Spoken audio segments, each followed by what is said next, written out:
ದೇವರ ಪರಿಶುದ್ಧವಾದ ನಾಮಕ್ಕೆ ಮಹಿಮೆ ಉಂಟಾಗಲಿ. ಕ್ರಿಸ್ತನಲ್ಲಿ ಇರುವ ಪ್ರೀತಿಯುಳ್ಳ ಜನರಿಗೆ ನನ್ನ ಕರ್ತನೂ ರಕ್ಷಕನೂ ಆಗಿರುವ ಯೇಸು ಕ್ರಿಸ್ತನ ಹೆಸರಿನಲ್ಲಿ ಶುಭ ವಂದನೆಗಳು. ದೇವರ ವಚನವನ್ನು ಧ್ಯಾನಿಸೋಣ, ದೇವರಿಗಾಗಿ ಜೀವಿಸೋಣ. ದೇವರು ನಮ್ಮನ್ನು ಆಶೀರ್ವದಿಸುತ್ತಾನೆ. ಈ ಸಮಯದ ಧ್ಯಾನಕ್ಕಾಗಿ 45ನೇ ಸಂಕೀರ್ತನೆ 10-11ನೇ ವಚನವನ್ನು ಓದಿಕೊಳ್ಳೋಣ. ಎಲವು ಕುಮಾರಿಯೇ, ನನ್ನ ಮಾತನ್ನು ಕೇಳಿ ಆಲೋಚಿಸು. ಸ್ವಜನರನ್ನು ತವರು ಮನೆಯನ್ನು ಮರೆತು ಬಿಡು. ಆಗ ರಾಜ್ಯನು ನಿನ್ನ ಲಾವಣ್ಯವನ್ನು ನೋಡಲು ಅಪೇಕ್ಷಿಸುವನು. ಆತನೇ ನಿನಗೆ ಒಡೆಯನು, ಆತನಿಗೆ ನಮಸ್ಕರಿಸು. ಪ್ರೀತಿಯುಳ್ಳ ದೇವರ ಮಕ್ಕಳೇ, 45ನೇ ಸಂಕೀರ್ತನೆ ಪ್ರವಾದಾನಾತ್ಮಕವಾದ ಒಂದು ಸಂಕೀರ್ತನೆಯಾಗಿದೆ. ಯೇಸು ಕ್ರಿಸ್ತನು ಮತ್ತು ಆತನ ವಧುವಾದಂತಹ ಸಭೆಯ ನಡುವಿನ ಪರಿಶುದ್ಧ ಸಂಬಂಧವನ್ನು ಬಣ್ಣಿಸುವಂತಹ ಒಂದು ಸುಂದರವಾದ ಕೀರ್ತನೆ.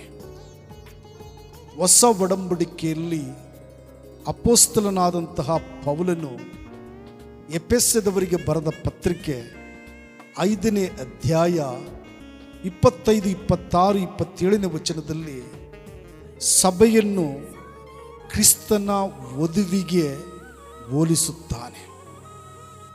ವರನಾಗಿರುವ ಯೇಸು ಕ್ರಿಸ್ತನನ್ನು ಸಂಧಿಸುವುದಕ್ಕಾಗಿ, ಯೇಸು ಕ್ರಿಸ್ತನೊಟ್ಟಿಗೆ ನಿತ್ಯತ್ವದಲ್ಲಿ ಬದುಕುವುದಕ್ಕಾಗಿ ಸಭೆಯೆಂಬ ವಧುವು ಹೇಗೆ ಸಿದ್ಧವಾಗಬೇಕು ಎಂಬುದಕ್ಕೆ ಈ 2 ವಚನಗಳಲ್ಲಿ 5 ಮಹತ್ವದ ಆತ್ಮಿಕ ಹಂತಗಳನ್ನು ಅಥವಾ ಆತ್ಮಿಕ ಮೆಟ್ಟಲುಗಳನ್ನು ನಾವು ಕಾಣಬಹುದು.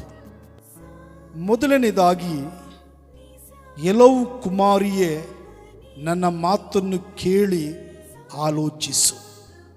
ಪ್ರೀತಿಯ ದೇವರ ಮಕ್ಕಳ, ಕ್ರಿಸ್ತನಲ್ಲಿ ವಿಶ್ವಾಸವಿಟ್ಟಂತಹ ಪ್ರತಿಯೊಬ್ಬರೂ ದೇವರ ಸ್ವರವನ್ನು ಕೇಳಿಸಿಕೊಳ್ಳಬೇಕು. ವರನಾಗಿರುವ ಯೇಸು ಕ್ರಿಸ್ತನೊಟ್ಟಿಗೆ ನಮ್ಮ ಆತ್ಮಿಕ ಸಂಬಂಧ ಬೆಳೆಯಬೇಕಾದರೆ ಅದರ ಮೊದಲನೆಯ ಹೆಜ್ಜೆ ಕೇಳುವಂಥದ್ದು. ಇಲ್ಲಿ ಕೀರ್ತನೆಗಾರನು ಒಂದೇ ವಿಷಯಕ್ಕೆ 3 ಪದಗಳನ್ನು ಬಳಸ್ತಾ ಇದ್ದಾನೆ. ಕೇಳು, ಗಮನ ಕೊಡು ಅಥವಾ ಕಿವಿಗೊಡು ಎಂಬುದಾಗಿ. ಇದರ ಅರ್ಥ ಕೇವಲ ಶಬ್ದವನ್ನು ಆಲಿಸುವುದಲ್ಲ, ಸಂಪೂರ್ಣ ಏಕಾಗ್ರತೆಯಿಂದ ಗ್ರಹಿಸುವಂಥದ್ದು. ದೇವರಿಗೂ ನಿಮಗೂ ಇರುವ ಸಂಬಂಧ ನೀವು ದೇವರೊಂದಿಗೆ ಮಾತನಾಡುವುದಕ್ಕಿಂತಲೂ ದೇವರು ನಿಮ್ಮೊಡನೆ ಮಾತನಾಡುವಾಗ ನೀವು ಕೇಳಿಸಿಕೊಳ್ಳುವುದರಿಂದ ನಿಮ್ಮ ಸಂಬಂಧ ಮತ್ತಷ್ಟು ಗಟ್ಟಿಯಾಗ್ತದೆ. ದೇವರಿಗೆ ಸ್ತೋತ್ರ. ಧರ್ಮೋಪದೇಶ ಕಾಂಡ ಪುಸ್ತಕ 6ನೇ ಅಧ್ಯಾಯ 4ನೇ ವಚನ ಹೇಳ್ತದೆ, ಇಸ್ರಾಯೇಲರೇ ಕೇಳಿರಿ, ನಮ್ಮ ದೇವರಾದ ಯೆಹೋವನು ಒಬ್ಬನೇ ದೇವರು.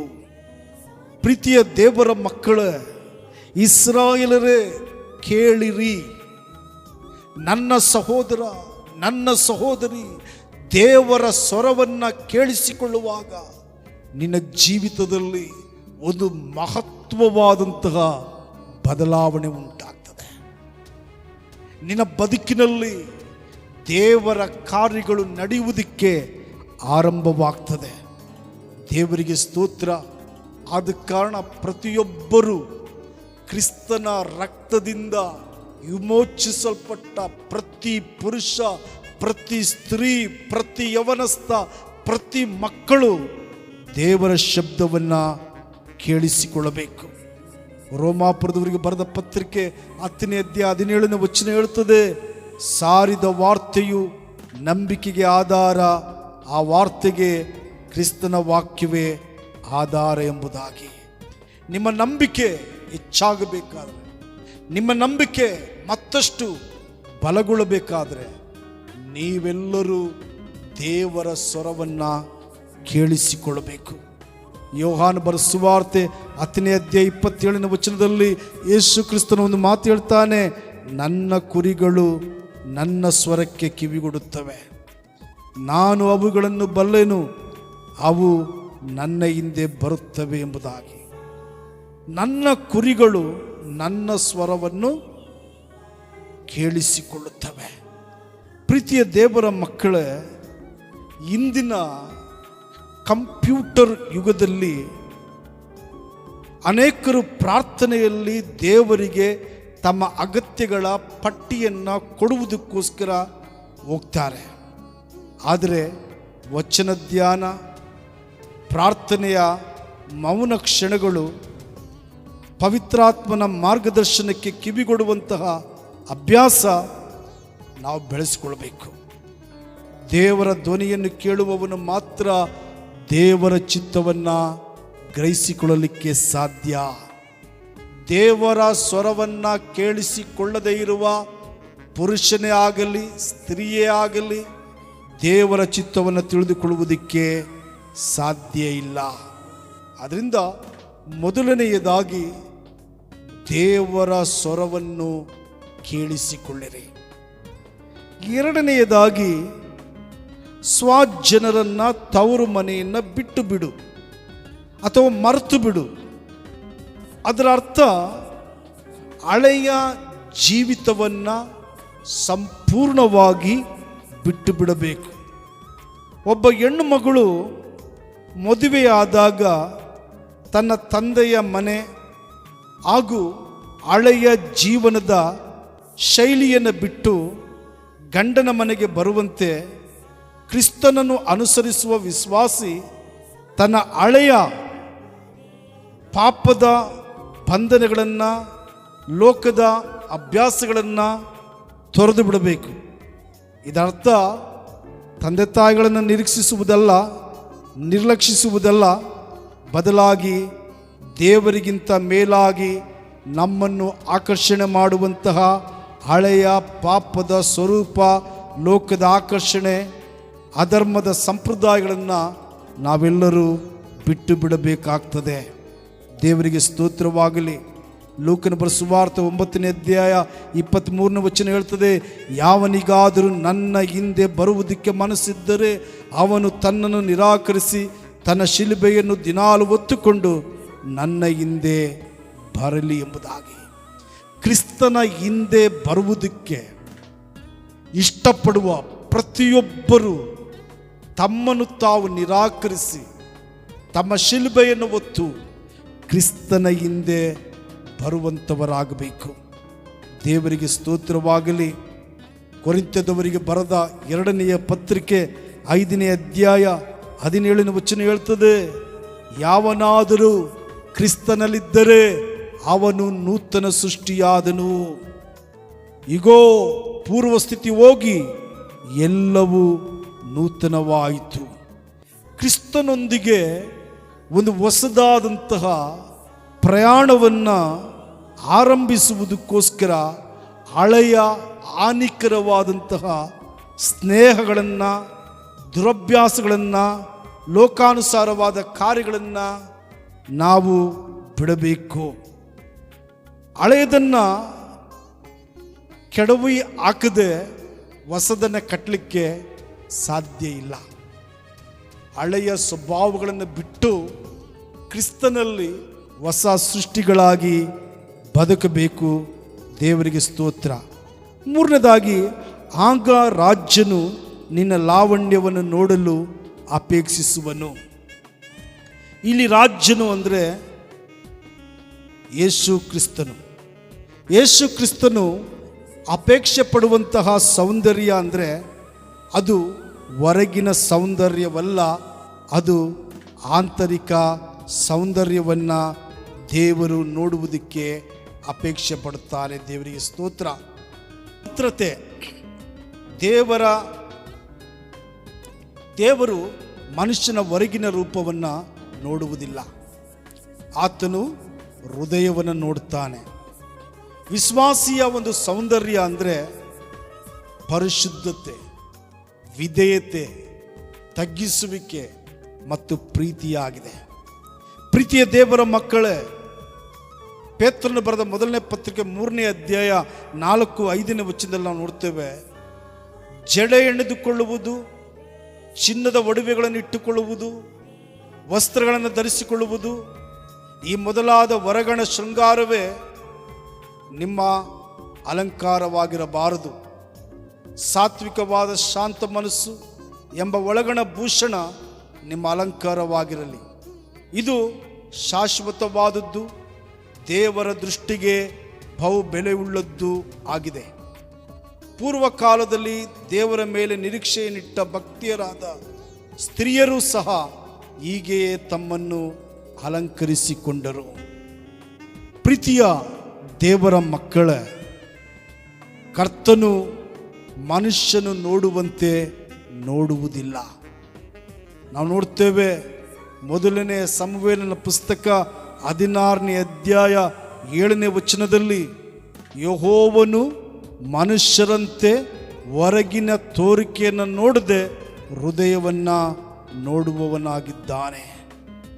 ಸಭೆ ಅಂದರೆ ಮೊದಲಗಿತ್ತಿ ಕಳಂಕವು ಸುಕ್ಕು ಇಲ್ಲದ ಪರಿಶುದ್ಧ ವಧುವಾಗಿ ಸಿದ್ಧವಾಗಬೇಕು. ನಮ್ಮ ದೈನಂದಿನ ಜೀವನದಲ್ಲಿ ಪರಿಶುದ್ಧತೆಯನ್ನು ಕಾಪಾಡಿಕೊಳ್ಳುವುದು ಬಹಳ ಶ್ರೇಷ್ಠ. ಯೇಸು ಕ್ರಿಸ್ತನು ನಮ್ಮನ್ನು ಆಕರ್ಷಣೆ ಮಾಡುವಂತಹ, ಅಂದರೆ ಕರ್ತನಾದ ಯೇಸು ಕ್ರಿಸ್ತನನ್ನು ಆಕರ್ಷಣೆ ಮಾಡುವಂತಹ ಒಂದು ಸೌಂದರ್ಯ ಅಂದರೆ ಅದು ಆತ್ಮೀಕವಾದಂತಹ ಸೌಂದರ್ಯ. ದೇವರಿಗೆ ಸ್ತೋತ್ರ. 4ನೇದಾಗಿ, ಆತನೇ ನಿನಗೆ ಒಡೆಯನು. ಕ್ರಿಸ್ತನನ್ನು ನಿಮ್ಮ ಸಂಪೂರ್ಣ ಬದುಕಿಗೆ ಒಡೆಯನನ್ನಾಗಿ ಸ್ವೀಕರಿಸಬೇಕು. ಪ್ರೀತಿಯ ದೇವರ ಮಕ್ಕಳೇ, ಯೇಸು ಕ್ರಿಸ್ತನು ನಮಗೆ ಆಪತ್ತು ಬಂದಾಗ ನಮ್ಮನ್ನು ಕಾಪಾಡುವಂತಹ ರಕ್ಷಕ ಮಾತ್ರವಲ್ಲ, ನಮ್ಮ ಸಮಸ್ತ ಬದುಕಿಗೆ ಆತನು ಒಡೆಯನು. ಯಾಕೆಂದರೆ ವಧು ವರನ ಅಧಿಕಾರಕ್ಕೆ ಶರಣಾಗುವಂತೆ ಪ್ರತಿಯೊಬ್ಬ ವಿಶ್ವಾಸಿ ಯೇಸು ಕ್ರಿಸ್ತನ ಪ್ರಭುತ್ವಕ್ಕೆ ಶರಣಾಗಬೇಕು. ದೇವರಿಗೆ ಸ್ತೋತ್ರ. ಫಿಲಿಪ್ಪಿಯವರಿಗೆ ಬರೆದ ಪತ್ರಿಕೆ 2ನೇ ಅಧ್ಯಾಯ 10-11ನೇ ವಚನದಲ್ಲಿ ನೋಡ್ತೇವೆ, ಸ್ವರ್ಗ ಮೃತ್ಯು ಪಾತಾಳಗಳಲ್ಲಿರುವವರೆಲ್ಲರೂ ಯೇಸುವಿನ ಹೆಸರಿನಲ್ಲಿ ಅಡ್ಡಬಿದ್ದು ಯೇಸು ಕ್ರಿಸ್ತನನ್ನು ಒಡೆಯನೆಂದು ಪ್ರತಿಜ್ಞೆ ಮಾಡಿ ತಂದೆಯಾದ ದೇವರಿಗೆ ಘನವನ್ನು ಸಲ್ಲಿಸುವರು. ಪ್ರೀತಿಯ ದೇವರ ಮಕ್ಕಳ, ಸ್ವರ್ಗ ಮೃತ್ಯು ಪಾತಾಳ ಲೋಕದಲ್ಲಿರ್ತಕ್ಕಂತಹ ಪ್ರತಿಯೊಬ್ಬರೂ ಯೇಸು ಕ್ರಿಸ್ತನ ಹೆಸರಿನಲ್ಲಿ ತಂದೆಯಾದ ದೇವರಿಗೆ ಅಡ್ಡಬಿದ್ದು ಯೇಸು ಕ್ರಿಸ್ತನನ್ನೇ ಒಡೆಯನೆಂದು ಪ್ರತಿಜ್ಞೆ ಮಾಡುವರು. ಆಮೇನ್. ದೇವರಿಗೆ ಸ್ತೋತ್ರವಾಗಲಿ. ಅಷ್ಟು ಮಾತ್ರವಲ್ಲ, ಪ್ರಕಟಣೆಯ ಪುಸ್ತಕ 19ನೇ ಅಧ್ಯಾಯ 16ನೇ ವಚನದಲ್ಲಿ ನಾವು ನೋಡ್ತೇವೆ, ಆತನ ತೊಡೆಯ ಮೇಲಣ ವಸ್ತ್ರದಲ್ಲಿ ರಾಜಾದಿರಾಜನು ಕರ್ತನ ಕರ್ತನು ಎಂಬ ಹೆಸರು ಬರೆದಿದೆ. ನಿಮ್ಮ ಹಣಕಾಸು, ನಿಮ್ಮ ಉದ್ಯೋಗ, ನಿಮ್ಮ ಕುಟುಂಬ, ನಿಮ್ಮ ನಿರ್ಧಾರ, ನಿಮ್ಮ ಭವಿಷ್ಯತ್ತಿನ ಎಲ್ಲ ಯೋಜನೆಗಳಲ್ಲಿ ನೀವು ದೇವರಿಗೆ ಅಧಿಕಾರವನ್ನು ಕೊಡಬೇಕು. ದೇವರಿಗೆ ಸ್ತೋತ್ರ. ಯೇಸು ಕ್ರಿಸ್ತನನ್ನೇ ನಿಮ್ಮ ಒಡೆಯನನ್ನಾಗಿ, ನಿಮ್ಮ ಪ್ರಭುವನ್ನಾಗಿ ನೀವು ಅಂಗೀಕರಿಸಬೇಕು. ನಿಮ್ಮ ಜೀವಿತ ಅಥವಾ ನಿಮ್ಮ ನಾಯಕತ್ವದ ಚುಕ್ಕಾಣಿಯನ್ನು ದೇವರಿಗೆ ಕೊಡುವಂಥವರಾಗಿರಬೇಕು. ದೇವರಿಗೆ ಸ್ತೋತ್ರ. ಕಡೆಯದಾಗಿ ಅಂದರೆ 5ನೇಯದಾಗಿ, ಆತನಿಗೆ ನಮಸ್ಕರಿಸು. ನಿಮ್ಮ ಜೀವಿತವನ್ನೇ ಆರಾಧನೆಯನ್ನಾಗಿ ದೇವರಿಗೆ ಸಮರ್ಪಣೆ ಮಾಡಬೇಕು. ನಮಸ್ಕಾರ ಮಾಡು ಅಂದರೆ ಆ ಮಾತಿನ ಅರ್ಥ ಆರಾಧನೆ ಎಂಬುದಾಗಿ. ಪ್ರೀತಿಯ ದೇವರ ಮಕ್ಕಳೇ, ನಿಜವಾದ ಆರಾಧನೆ ಕೇವಲ ಭಾನುವಾರ ಸಭೆಗಳಲ್ಲಿ ಹಾಡು ಹಾಡೋದಕ್ಕೆ, ಪ್ರಾರ್ಥನೆ ಮಾಡೋದಕ್ಕೆ, ವಾಕ್ಯ ಓದೋದಕ್ಕೆ ಸೀಮಿತವಾಗಿ ಇರೋದಿಲ್ಲ. ಅದು ದಿನನಿತ್ಯದ ಜೀವಿತದಲ್ಲಿ ಇರುವಂತಹ ಪರಿಶುದ್ಧವಾದ ಶ್ರೇಷ್ಠವಾದಂತಹ ಕಾರ್ಯವಾಗಿದೆ. ದೇವರಿಗೆ ಸ್ತೋತ್ರ. ನಾವು ನೋಡ್ತೇವೆ, ಯೋಹಾನ ಬರೆದ ಸುವಾರ್ತೆ 4ನೇ ಅಧ್ಯಾಯ 23-24ನೇ ವಚನದಲ್ಲಿ, ಸತ್ಯಭಾವದಿಂದ ದೇವರ ಆರಾಧನೆ ಮಾಡುವವರು ಆತ್ಮೀಯ ರೀತಿಯಲ್ಲಿ ಸತ್ಯಕ್ಕೆ ತಕ್ಕ ಹಾಗೆ ಆರಾಧಿಸುವ ಕಾಲ ಬರುತ್ತದೆ, ಅದು ಈಗಲೇ ಬಂದಿದೆ. ತಂದೆಯು ತನ್ನನ್ನು ಆರಾಧಿಸುವವರು ಇಂಥವರೇ ಆಗಿರಬೇಕೆಂದು ಅಪೇಕ್ಷಿಸುತ್ತಾನಲ್ಲವೇ? ದೇವರು ಆತ್ಮಸ್ವರೂಪನು. ನೀವು ನಿಮ್ಮ ನಿಮ್ಮ ದೇಹಗಳನ್ನು ದೇವರಿಗೆ ಮೀಸಲಾಗಿಯೂ ಮೆಚ್ಚುಗೆಯಾಗಿಯೂ ಇರುವ ಸಜೀವ ಯಜ್ಞವಾಗಿ ಅರ್ಪಿಸಿರಿ ಎಂಬುದಾಗಿ ರೋಮಾಪುರದವರಿಗೆ ಬರೆದ ಪತ್ರಿಕೆ 12ನೇ ಅಧ್ಯಾಯ 1ನೇ ವಚನದಲ್ಲೂ ನಾವು ನೋಡ್ತೇವೆ. ಪ್ರೀತಿಯ ದೇವರ ಮಕ್ಕಳೇ, ನೀವು ಅರ್ಥ ಮಾಡಿಕೊಳ್ಳ್ರಿ. ನಮ್ಮ ನಡವಳಿಕೆ, ನಮ್ಮ ಮಾತು, ನಮ್ಮ ಕೆಲಸ, ನಮ್ಮ ಆಲೋಚನೆಗಳ ಮೂಲಕ ದೇವರಿಗೆ ಮಹಿಮೆ ತರಬೇಕು. ಇದೇ ನಿಜವಾದಂತಹ ಆರಾಧನೆಯಾಗಿದೆ. ಆರಾಧನೆ ಅಂದರೆ ಕೇವಲ ಒಂದು ಕಾರ್ಯಕ್ರಮವಲ್ಲ, ಅದೊಂದು ದಿನನಿತ್ಯದ ಜೀವನ ಕ್ರಮ. ದೇವರಿಗೆ ಸ್ತೋತ್ರವಾಗಲಿ. ಆದುದರಿಂದ ವರನಾಗಿರುವ ಯೇಸು ಕ್ರಿಸ್ತನು ತನ್ನ ವಧುವಾದ ಸಭೆಯನ್ನು ಕರೆದುಕೊಂಡು ಹೋಗಲಿಕ್ಕೆ ಅತಿ ಶೀಘ್ರವಾಗಿ ಬರಲಿದ್ದಾನೆ. ಆಮೇನ್. ಅದರಿಂದ ಆತನ ಸ್ವರವನ್ನು ನಾವು ಕೇಳಿಸಿಕೊಳ್ಳೋಣ. ನಮ್ಮ ಹಳೆಯ ಜೀವಿತವನ್ನು ಸಂಪೂರ್ಣವಾಗಿ ಜಾಡಿಸಿ ಬಿಡೋಣ. ಅಷ್ಟು ಮಾತ್ರವಲ್ಲ, ನಮ್ಮ ಆಂತರಿಕ ಸೌಂದರ್ಯವನ್ನು ಹೆಚ್ಚಿಸಿಕೊಳ್ಳೋಣ. ಕ್ರಿಸ್ತನಿಗೆ ಸಂಪೂರ್ಣವಾಗಿ ನಮ್ಮ ಬದುಕನ್ನು ಒಪ್ಪಿಸಿಕೊಟ್ಟು ಆತನನ್ನೇ ಒಡೆಯನನ್ನಾಗಿ ಅಂಗೀಕರಿಸೋಣ ಮತ್ತು ನಮ್ಮ ಜೀವಿತವನ್ನೇ ದೇವರಿಗೆ ಆರಾಧನೆಯನ್ನಾಗಿ ಸಮರ್ಪಿಸೋಣ. ದೇವರು ನಮ್ಮನ್ನು ಆಶೀರ್ವದಿಸುತ್ತಾನೆ. ನಮ್ಮ ಕಣ್ಣುಗಳನ್ನು ಮುಚ್ಚಿ ನಾವು ಪ್ರಾರ್ಥನೆ ಮಾಡೋಣ. ಬಹಳವಾಗಿ ಪ್ರೀತಿ ಮಾಡುವಂತಹ ಪ್ರೀತಿ ಸ್ವರೂಪನಾಗಿರುವ ನಮ್ಮ ತಂದೆಯಾದ ದೇವರೇ, ನಿನ್ನ ಪರಿಶುದ್ಧವಾದ ನಾಮಕ್ಕೆ ಸ್ತೋತ್ರ. 45ನೇ ಕೀರ್ತನೆ 10 ಮತ್ತು 11ನೇ ವಚನದಲ್ಲಿ ನಮ್ಮ ಆತ್ಮಿಕ ಜೀವಿತಕ್ಕೆ ಅತ್ಯವಶ್ಯವಾದ 5 ಹೆಜ್ಜೆಗಳನ್ನು ಅಥವಾ 5 ಆತ್ಮಿಕ ಮೆಟ್ಟಿಲುಗಳನ್ನು ನಾವು ನೋಡುವಂಥವರಾಗಿದ್ದೇವೆ. ಯೇಸುವೇ, ನಿಜವಾದ ವರನು ನೀನೇ. ಸಭೆಯು ವಧುವಾಗಿದೆ, ಅಂದರೆ ಕ್ರಿಸ್ತನೇ ನೀನು ಮೊದಲಿಂಗನಾಗಿ, ಸಭೆಯು ಮೊದಲಗಿತ್ತಿಯಾಗಿಯೂ ಇಡಲ್ಪಟ್ಟಿದೆ. ಆದ ಕಾರಣ ಸಭೆ ಅಂದರೆ ಪ್ರತಿಯೊಬ್ಬ ವಿಶ್ವಾಸಿ ನಿನ್ನ ಸ್ವರವನ್ನು ಕೇಳಿಸಿಕೊಳ್ಳುವಂತೆ ಸಹಾಯ ಮಾಡು. ಪ್ರತಿಯೊಬ್ಬ ವಿಶ್ವಾಸಿ ತನ್ನ ಹಳೆಯ ಜೀವಿತವನ್ನು ಸಂಪೂರ್ಣವಾಗಿ ಬಿಟ್ಟು ಬಿಡುವುದಕ್ಕೆ ನಿನ್ನ ಕೃಪೆ ಕೊಡು ಸ್ವಾಮಿ. ಅಷ್ಟು ಮಾತ್ರವಲ್ಲ, ಪ್ರತಿಯೊಬ್ಬ ವಿಶ್ವಾಸಿ ತನ್ನ ಆಂತರಿಕ ಸೌಂದರ್ಯವನ್ನು ಹೆಚ್ಚಿಸಿಕೊಳ್ಳುವಂತೆ, ಅಂದರೆ ಪರಿಶುದ್ಧತೆಯನ್ನು, ನಂಬಿಕೆಯನ್ನು, ಪ್ರೀತಿಯನ್ನು, ಅಪ್ಪ ದೇವರೇ ವಿಧೇಯತೆಯನ್ನು, ತಗ್ಗಿಸುವಿಕೆಯನ್ನು ತನ್ನೊಳಗೆ ಕಾಪಾಡಿಕೊಳ್ಳುವಂತೆ ನೀನು ಸಹಾಯ ಮಾಡಪ್ಪ.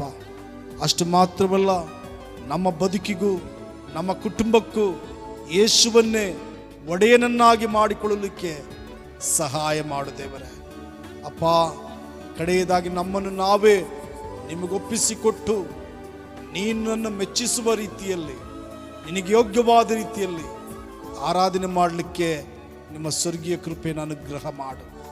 ಬಿತ್ತಲ್ಪಟ್ಟ ವಾಕ್ಯಗಳು ಸ್ವಾಮಿ ಪ್ರತಿಯೊಬ್ಬರ ಹೃದಯದಲ್ಲಿ 100ರಷ್ಟು ಫಲಿಸಲಿ ದೇವರೇ. ಒಂದು ಸೌಂದರ್ಯವುಳ್ಳ ಮೊದಲಗಿತ್ತಿಯಾಗಿ ನಿನ್ನ 2ನೆಯ ಬರುವಿಕೆಯಲ್ಲಿ ಎಲ್ಲರೂ ಎತ್ತಲ್ಪಡಲಿ ನಿನ್ನ ಸಹಾಯ ಮಾಡು. ಈ ವಿಡಿಯೋವನ್ನು ವೀಕ್ಷಣೆ ಮಾಡುವಂತಹ ಎಲ್ಲ ನಿಮ್ಮ ಜನರ ಮೇಲೆ ನಿಮ್ಮ ಪ್ರೀತಿ, ಕರುಣೆ, ವಾತ್ಸಲ್ಯ, ಆಶೀರ್ವಾದ ನಿರಂತರವಾಗಿ ಇರಲಿ. ಯೇಸುವಿನ ನಾಮದಲ್ಲಿ ಪ್ರಾರ್ಥಿಸುತ್ತೇನೆ ನಮ್ಮ ತಂದೆಯೇ. Amen, amen, amen. God bless you. ದೇವರು ನಿಮ್ಮೆಲ್ಲರನ್ನು ಆಶೀರ್ವದಿಸಲಿ. ಆಮೆನ್.